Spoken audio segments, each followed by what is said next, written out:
L'Allemagne ferme partiellement ses frontières avec la France ce lundi pour freiner la propagation du coronavirus. Une mesure décidée en concertation avec les autorités françaises, les deux pays souhaitant limiter au strict nécessaire les échanges transfrontaliers. Ainsi, les personnes vivant en Allemagne et travaillant en France ou inversement pourront continuer à franchir la frontière, tout comme les transports de marchandises.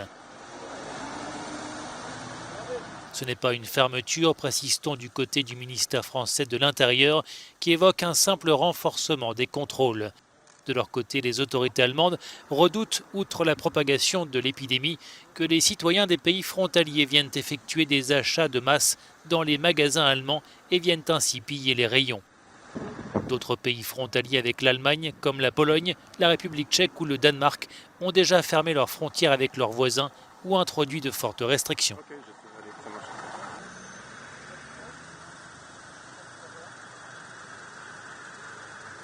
De ce côté, l'Italie, en confinement total. De l'autre côté, Menton, la France. En passant la frontière à pied avec notre caméra, les forces de l'ordre italiennes nous demandent une autorisation de circulation. Nous faisons donc demi-tour. Et pourtant, des dizaines de véhicules et de piétons franchissent toutes les heures cette frontière sans aucun contrôle. Ben oui, on vient de la frontière en fait. Voilà, on a été boire un café tranquille à la terrasse. Voilà. Ceux qui habitent côté italien nous montrent cette autorisation officielle de déplacement, obligatoire en Italie, et tous nous assurent qu'on ne leur a jamais demandé à la frontière. Dans le centre de Menton, ces passages libres étonnent. Franchement, vraiment, là, il devrait y avoir un contrôle avec la température. Non, c'est facile ça. Pour moi, c'est pas trop normal. On devrait quand même faire plus attention parce que ça devient quand même un petit peu inquiétant. Des habitants qui ne tombent pas pour autant dans la psychose, pas de masque dans les rues et sous des températures printanières, une activité et des sorties classiques face à l'Italie. À l'heure du coronavirus, les touristes français ne sont plus les bienvenus dans certains pays du monde. Les États-Unis, le Liban, Israël, l'Inde ou encore la République tchèque interdisent l'entrée sur leur territoire aux voyageurs venus de France. D'autres pays leur autorisent l'accès mais leur imposent un confinement pendant 14 jours dès leur descente de l'avion. C'est le cas de la Chine, la Russie, le Congo et l'Argentine. Toutes les personnes ayant séjourné en France devront respecter les mêmes règles. Si vous désirez vous rendre à Singapour, au Zimbabwe ou au Gabon, des contrôles de santé peuvent être demandés avant de vous laisser entrer dans le pays. Enfin, pour les autorités laotiennes ou croates, une autosurveillance et un suivi médical strict est demandé. La liste pourrait bien s'allonger dans les prochains jours au gré de l'évolution de l'épidémie de coronavirus dans notre pays.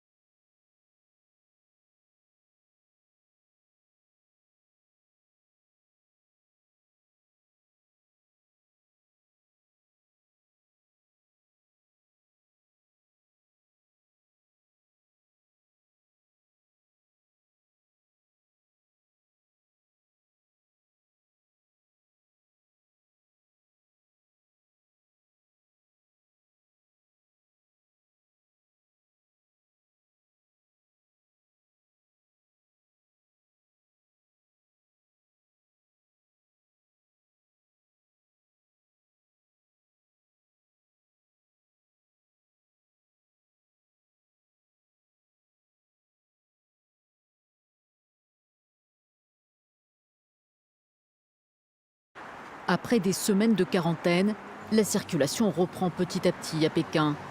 L'épidémie de coronavirus semble faiblir en Chine où le nombre de nouveaux cas ne cesse de baisser.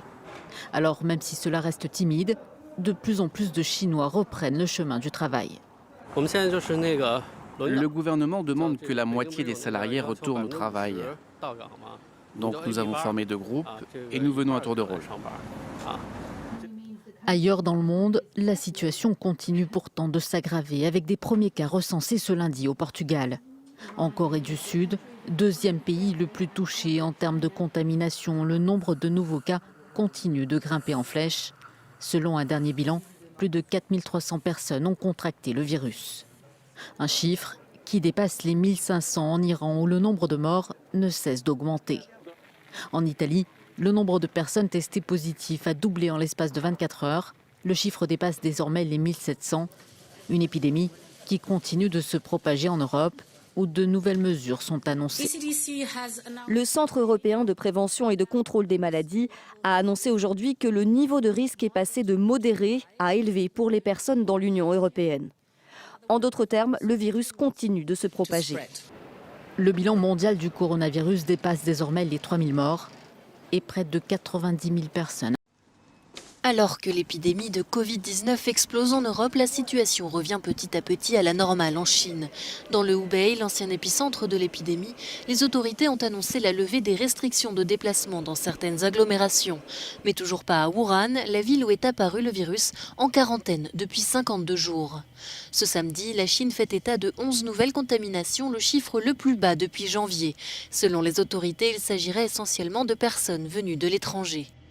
En Corée du Sud aussi, la courbe des contaminations s'inverse après avoir été le deuxième plus grand foyer de l'épidémie. Pour la première fois, le nombre de patients guéris a dépassé celui des nouvelles contaminations. Beaucoup attribuent cette situation à la politique volontariste des autorités coréennes qui ont mis en place un vaste système de dépistage et de traçabilité.